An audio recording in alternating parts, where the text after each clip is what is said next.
Hello guys, welcome to this new video. ये video एक specific sector के बारे में होने वाला है। एक सेक्टर की एनालिसिस करूंगा इस वीडियो में मैं, और एक मेरे को इंडिकेशन मिल रही है उस सेक्टर में, तो वो मेरे को लग रहा था कि वो व्यूअर्स के साथ शेयर करना चाहिए कि मेरा क्या व्यू है, एंड उनको एजुकेट करना चाहिए कि अच्छा यहाँ पे मेरे को इस सेक्टर में क्या लग रहा है। और अगर आपने थंबनेल में देखा भी होगा तो ये एक थोड़ा कॉशियसनेस दिखाने का टाइम है उस सेक्टर में। तो अभी हम चलते हैं, देखते हैं कि वो सेक्टर में क्या एनालिसिस है। थोड़ा चार्ट्स देखेंगे और चार्ट्स पे पता चलेगा कि क्या इंडिकेशन मिल रही है। Hey guys, so as I just told you कि एक पीएसयू बैंक्स पे जो इंडेक्स है, पीएसयू बैंक्स जो हमारे पब्लिक सेक्टर यूनिट बैंक हैं, उन पे एक साइन आ रहा है और वो एक इंडिकेशन है। वो एक मैं डेटा यूज़ करता हूँ अपनी एनालिसिस को सपोर्ट करने के लिए कि अच्छा यहाँ से क्या हो सकता है। तो आइए सबसे पहले मैं आपको दिखाता हूँ कि पीएसयू बैंक्स में रीसेंट टाइम्स में क्या हुआ। तो पीएसयू बैंक में अगर हम देखें तो जुलाई के बाद, if you look at the PSU banks, यहाँ से अगर आप देखें जून एंड से लेके जब हमने मार्केट में एक बॉटम बनाया था जून में, उसके बाद आप देखिए पीएसयू बैंक्स में क्या स्ट्रेंथ है। और उसके बाद आप देखिए एसबीआई, अगर आप देखिए ऑल टाइम हाइज ब्रेक करके और ऊपर चला गया, और एसबीआई का बिजनेस भी काफ़ी अच्छा चल रहा है, काफ़ी अच्छी लोन बुक और ये सब काफ़ी अच्छा फाइनेंशियल्स चल रहे हैं। तो आप देखिए कि मार्केट को ये पता था कि ये होने वाला है, तो मार्केट ने एक बहुत अच्छा पीएसयू बैंक में रनअप दिया है, काफ़ी अच्छा। Like no doubt PSU banks में यूजुअली इतना अच्छा रनअप नहीं देखा जाता है। अब मैं क्या करने का सोच रहा हूँ वो मेरे को शेयर करना था, और ये मैं एक अपनी एनालिसिस का बैक करूँगा बेस्ड ऑन दिस इंडिकेटर। तो अगर आप देखें तो एक इंडिकेटर होता है जिससे हम बोलते हैं आरएसआई, और वो आरएसआई होता कहाँ है? आरएसआई होता है ये वाला जो नीचे वाला पार्ट है, दिस इज आरएसआई, और ये इसे बोलते हैं हम, फुल फॉर्म होता है इसका रिलेटिव स्ट्रेंथ इंडेक्स। ये आपके ट्रेंड की एक स्ट्रेंथ दिखाता है। इसकी वैल्यू 0 से 100 होती है, और higher the value better it is, stronger the trend is. जितना ऊपर वैल्यू उतना स्ट्रॉन्ग ट्रेंड होएगा आपका, और उतना ज़्यादा आपको एक ट्रेंड में स्ट्रेंथ दिखेगी। अपॉलॉजीज अगर आपको थोड़ी डिस्टर्बेंस आ रही है वीडियो में, बिकॉज मेरे घर के पास कहीं कंस्ट्रक्शन चल रही है। सो सबसे पहले अगर हम चलें, और मैं आपको ये दिखाने वाला हूँ वीकली चार्ट्स पे। तो वीकली चार्ट्स पे मैं गया, देखिए कितना अच्छा रिलेटिव स्ट्रेंथ है अभी ट्रेंड की, अगर 75 के आसपास है। बट एक अर्ली साइंस, और जो अर्ली साइंस मैं आपको बता रहा हूँ कि एक अर्ली साइंस जो दिख रहे हैं, तो सबसे पहले हम यहाँ पे एक लाइन बनाएंगे अराउंड 80 के आसपास। तो अगर मैं 80 के आसपास एक लाइन बनाऊं तो फिर हम एक एनालिसिस करते हैं। तो अगर 80 के पास मैं एक लाइन बनाऊं तो 80 के आसपास, ये अगर आप देखें तो ये यूजुअली पिछले कुछ टाइम्स में 80 के आसपास आता है। और उसके बाद क्या हुआ है, अगर आप देखें यहाँ पे भी आया है, यहाँ पे भी आया, और अब वापस ये जोन पे आ रहा है। ये 2021 अर्ली 2021 में हुआ है, ये लेट 2021 में आया था, और अब आ रहा है। तो अब इसके बाद यूजुअली क्या होता है वो बहुत इंपॉर्टेंट है देखना। तो अगर आप देखें कि यहाँ पे एक टॉप बनता है और फिर थोड़े वीक्स के लिए ये नीचे आ गया, एंड ये वीकली चार्ट है। तो ये जो डिप्स आने वाले हैं इसमें आफ्टर टचिंग दैट RSI 70-80, ये कोई छोटे मोटे डिप्स नहीं होते ये, क्योंकि वीकली चार्ट्स है। तो अगर आप देखें तो ये डिप्स होंगे आपके करीबन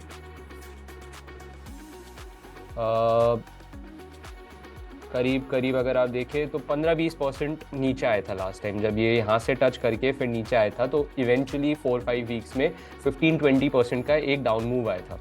ठीक है, अब नेक्स्ट टाइम देखते हैं कि नेक्स्ट टाइम कब ये बना था। तो ये करीबन इधर वापस से एक बार टच किया था इस लाइन को इतना ऊपर जाके, और उसके बाद अब हम देखते हैं कि अब इसके बाद कितना बड़ा वो था एक डाउन मूव, करीबन 15% का वापस से डाउन मूव था। तो पहले 20%, अब 15%, अब ये वापस से इस लाइन के बाद आ गया है। तो बस मैं based on the past trend क्या रहता है उसके हिसाब से आपको ये दिखा रहा हूँ कि ये क्या हो सकता है यहाँ पे। अब एक बार चलिए थोड़ा सा और पहले चलते हैं कि थोड़ा सा और पुराना डेटा क्या कह रहा है हमें। पहले कभी आया है ये इतना ऊपर, अगर मैं देखूँ, यस ये यहाँ पे आया है। दिस इज व्हेन 20 मई 2014 में। तो ये यहाँ पे आया और फिर इसने नीचे जाना चालू कर दिया। तो अब इसके हम देखते हैं कि इसमें कितना एक डाउन मूव आया है। तो अगर मैं देखूँ तो यहाँ भी 15% का एक मूव आया है। अब और पीछे चलते हैं, चलिए ये 2014 हो गया। अब आप देखिए ये कहाँ पे है, 2010 में भी एक बार ये RSI टेस्ट किया था वीकली, और फिर वहां से ही नीचे आ गया था। जैसे कि यहाँ पे इसने टेस्ट किया अराउंड दीज लेवल्स और ये फिर नीचे आ गया। तो इसमें अब क्या पता चल रहा है कि ये कितना कितना मूव आया। यहाँ से अगर देखूं और मैं नीचे तक देखूं तो यहाँ पे करीबन 25% का। तो यूजुअली हम देख रहे हैं कि इस ऊपर RSI को टच करके ये 15 से 25% का मूव देता है। तो ये एक एनालिसिस हो गई कि अच्छा ये है। अब RSI मैंने देख लिया, मेन RSI से बैक करने के लिए है। अब एक बार हम इसकी सपोर्ट एंड रेजिस्टेंस भी देख लेते हैं कि इवेंचुअली कहाँ पे बनता है। एक यहाँ पे आपको दिखेगा जो इसने अभी ब्रेक किया है, और फिर एक यहाँ पे दिखेगा। तो 34, 50 और फिर 4200 ये एक रेंज है जहाँ पे ये होता है, जाता है। बट इसका RSI अब काफ़ी ऊपर अच्छा आ चुका है। और एक मेरे को जो ट्रेंड लाइन दिखती है अगर, तो वो ये वाली दिखती है जो मेरे को मेन है। अगर आप वीकली चार्ट्स में जाएं और ये ट्रेंड लाइन ड्रॉ करें, ये ट्रेंड लाइन को अगर इन द पास्ट आप देखें तो एक बार आया फिर उसके बाद डाउन मूव, पिछली बार भी आया फिर उसके बाद डाउन मूव, थोड़ा उसके आसपास टेस्ट किया फिर डाउन मूव, अब ये वापस से उस लाइन को टेस्ट कर रहा है। तो एक यहाँ पे भी इसका ट्रेंड लाइन का जो रेजिस्टेंस है वो भी है। तो ये एक PSU बैंक में, अगर आप PSU बैंक में ट्रेड कर रहे हैं तो आपके लिए चार्ट अच्छा है। मैं पर्सनली PSU बैंक ट्रेड करूं तो अगर मैं एज अ बायर देखूं तो मैं बोलूं कि यहाँ पे एक रेजिस्टेंस है, और ट्रेड अगर मैं कर रहा हूँ शॉर्ट टर्म तो यहाँ पे मेरे को एक बार थोड़ा कॉशियस होने की ज़रूरत है। और अगर मैं नहीं कर रहा हूँ, मैं अगर फ्रेश पोजीशन बनाना चाहूँ तो मैं यहाँ पे PSU बैंक्स में थोड़ा सा पोजिशनल व्यू लेके, बिकॉज ये सारी चीज़ें ओवरनाइट नहीं होती, इनको फॉर्म होने में थोड़ा टाइम लगता है। ये नहीं बोल रहा मैं कि मैंने ये नोटिस किया है और ये टच करेगा और ये कल नीचे आ जाएगा, नहीं, थोड़ा टाइम लगता है, इन सब प्लेस को थोड़ा टाइम देना पड़ता है। तो मैं एक थोड़ा ऐसा कोई ट्रेड बनाऊंगा जिसमें मेरा पोजिशनल व्यू होगा और मैं उसको प्ले करूंगा फॉर बेरिशनेस, एंड वो लंबा व्यू होगा, नॉट 1-2 डेज, करीबन 1-2 मंथ्स के लिए होगा वो, ऐसी पोजिशन बनाऊंगा मैं। तो ये मेरा एक व्यू होगा। और फिर अगर आप देखें तो PSU बैंक्स में सबसे बड़ा प्लेयर कौन सा है? फर्स्टली PSU बैंक्स का अगर डेली चार्ट देखें तो डेली चार्ट में PSU बैंक्स में अगर आप देखें यूजुअली डेली चार्ट्स में भी इतना हाई जब ये आ जाता है उसके बाद एक ये नीचे की तरफ आता है, जब ये 80 के आसपास आ जाता है। अब आप देखिए यहाँ पे भी ये 80 के आसपास आया, 80 के आसपास यहाँ पे, और फिर ये यूजुअली नीचे आ जाता है। बट यहाँ पे ये प्राइस ऊपर चला गया, बट उसके बाद एक अच्छा फॉल आया। तो अगर आप देखिए ये डाइवर्जेंस बोलते हैं इसको, but let's not get into that. But अभी अगर डेली चार्ट्स में कैंडल देखें हम फ्राइडे को, तो डेली चार्ट्स में जो कैंडल है फ्राइडे को वो है बेरिश कैंडल, और इसे बेरिश कैंडल बोलते हैं। अब अगर इसको फॉलो थ्रू मिल जाता है नीचे की side, so that will be a sign कि फिर इसके लिए यहाँ पे अगला सपोर्ट यहाँ कहीं मिलेगा इसको, जो होगा 3550 से 3650 की रेंज में। बट अगर आप लंबा सोचेंगे तो ये भी टेस्ट कर सकता है। This is the area around 3350, 3400, तो ये वाला भी एरिया टेस्ट करा जा सकता है।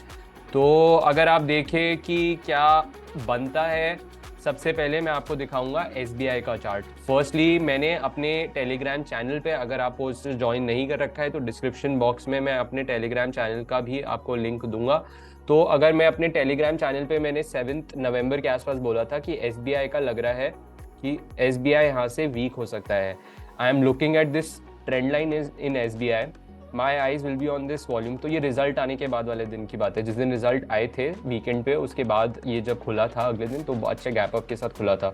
और मैंने बोला था usually post result we see that the big players look to sell their positions to the retail. तो जो बिग प्लेयर्स होते हैं वो अपनी पोजीशंस एग्जिट करते हैं स्ट्रेंथ में, और उनकी वो स्ट्रेंथ में एग्जिट करके रिटेलर्स को अपनी पोजीशंस दे देते हैं। मोस्टली बिग प्लेयर्स यहाँ पे एंटर करने का सोचेंगे नहीं, क्योंकि एक ऑलरेडी बहुत अच्छा रनअप आ चुका है। और फिर आप देखिए कि ये ट्रेंड लाइन, अगर मैं वीकली चार्ट की ये ट्रेंड लाइन आपको दिखाऊं तो ये यहाँ पे 620 पे बोला था और 620 से अब ये नीचे आ गया है। बट और डेली चार्ट्स में एक अलग व्यू मिल रहा है। डेली चार्ट्स में आपका जब ये रिजल्ट्स के बाद गैप हुआ था तो ये गैप अप हुआ था, अब ये गैप फिल हो रहा है। अगर ये गलती से भी ये गैप फिल करके और नीचे आने लग जाता है, दैट इज़ अ साइन कि ये बेरिश है और ये वीक है। वरना अगर जो नए बायर्स होंगे और जिन्होंने मिस कर दिया होगा रिजल्ट्स के बाद रन अप, वो एक बार यहाँ पे बाइंग करने का भी सोचेंगे और फिर सोचेंगे ये ऊपर चले जाए। बट अगर गलती से 595 594 वाली रेंज से और नीचे जाने लग जाता है तो वो होएगा कि वहाँ पे भी बायर्स नहीं है, वहाँ पे भी बायर्स की स्ट्रेंथ नहीं है और ये वीक है। तो मेरे हिसाब से this is a warning sign in PSU stocks and let's go and wrap up this video. So guys this was the analysis. मेरे हिसाब से ये सारी इंडिकेशंस मेरे को PSU बैंक्स में मिल रही हैं। एंड PSU बैंक्स में अगर आप देखें SBI काफ़ी हैवी वेट है और उसका बैंक निफ्टी पे भी एक इफेक्ट होता है। और मैंने आपको बताया कि ये सारी चीज़ें जो होती है ये ओवरनाइट नहीं वर्क करती, ये कल में नहीं हो जाएगा, इसको थोड़ा वर्कआउट करने में थोड़ा टाइम लगता है। तो आपको अपने ट्रेड को, जैसे एज ए ट्रेडर मेरे को थोड़ा टाइम देना पड़ता है उस ट्रेड को वर्कआउट करने के लिए। इस वजह से जो व्यू होता है वो थोड़ा लंबा बनाते हैं इन सब पोजिशंस में। अब वो चाहे वो फ्यूचर्स ऑप्शंस कैसे करें वो देखना होता है। एंड ये खाली मेरी एक एनालिसिस है, एजुकेट करना था लोगों को। आप अपने रिस्क को फैक्टर इन करके ही जो भी करना है डिसीजन उस हिसाब से बनाइएगा। मैंने बस एक मेरे को चार्ट्स पे जो दिख रहा था as a technical analyst, as a chartist, मेरे को देखना था कि अच्छा क्या क्या इंडिकेशन मिल रही है, और वो मैंने आपको शेयर करने का देखा। So guys, if you like this video, do hit the like button and also subscribe to the channel.